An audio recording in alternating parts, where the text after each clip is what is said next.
Hi friends, సామాన్య ప్రజలు ప్రయోజనాల కోసం భారత ప్రభుత్వం అనేక రకాల పథకాలను అమలు చేస్తుంది.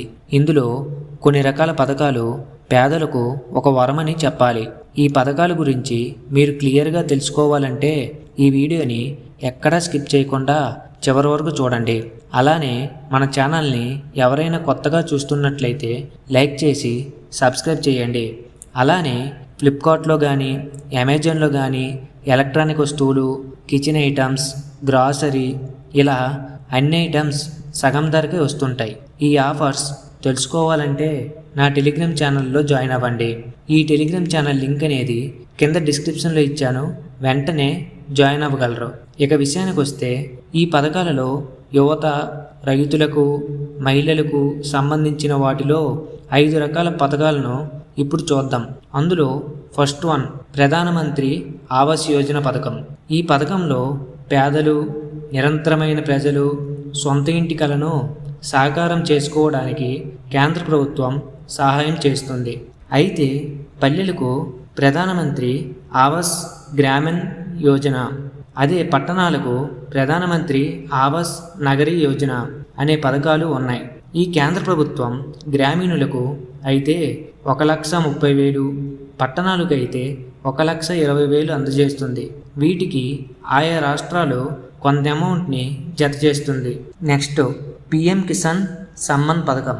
ఈ పథకం అనేది రైతుల ప్రయోజనాలకు ఉపయోగపడుతుంది. ఈ పథకం అనేది దేశవ్యాప్తంగా అందుబాటులో ఉంటుంది. దీని ద్వారా రైతులకు సంవత్సరానికి 6,000 రూపాయల చొప్పున ఆర్థిక సహాయం అందజేస్తుంది. ఇది 2,000 చొప్పున 3 విడతలుగా రైతుల ఖాతాలో జమ అవుతుంది.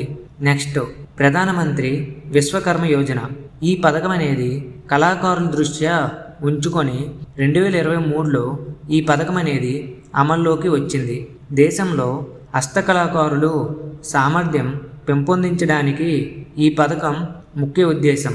కుమ్మరి, వడ్రంగులు, శిల్పులు తదితరులు ఈ పథకం ద్వారా లబ్ధి పొందుతారు. ఈ పథకం మొదటి దశ వరకు 1,00,000 వరకు రుణం అనేది అందజేస్తారు. దీనిపై వడ్డీ రేటు 5% పెంచదు. రెండవ దశలో కార్మికులకు 2,00,000 వరకు లభిస్తుంది. Next PM Ujjwala Yojana.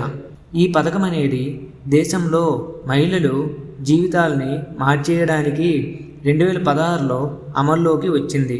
ఈ పథకం కింద బీపీఎల్ కార్డు హోల్డర్లకు ఉచిత గ్యాస్ కనెక్షన్ను అందజేస్తారు. అదే సమయంలో సబ్సిడీపై సంవత్సరానికి 12 గ్యాస్ సిలిండర్లు అందుబాటులో ఉన్నాయి. నెక్స్ట్ సుకన్య సమృద్ధి యోజన. ఈ పథకం అనేది బేటీ బచావో బేటీ బడావో ప్రచారం కింద 2015లో ప్రారంభించారు. ఆర్థిక సమృద్ధి లేకపోవడంతో తమ పిల్లలను, ముఖ్యంగా ఆడపిల్లలను చదివించలేని కుటుంబాలకు సమస్యలు పరీక్షించేలా ప్రభుత్వం ఈ పథకం తీసుకొచ్చింది. ఓకే ఫ్రెండ్స్, ఈ ఇన్ఫర్మేషన్ మీకు నచ్చినట్లయితే లైక్ చేసి మీ ఫ్రెండ్స్కి షేర్ చేయండి. అలానే సబ్స్క్రైబ్ చేసి పక్కనే ఉన్న బెల్ ఐకాన్ని క్లిక్ చేయండి. Thank you for watching.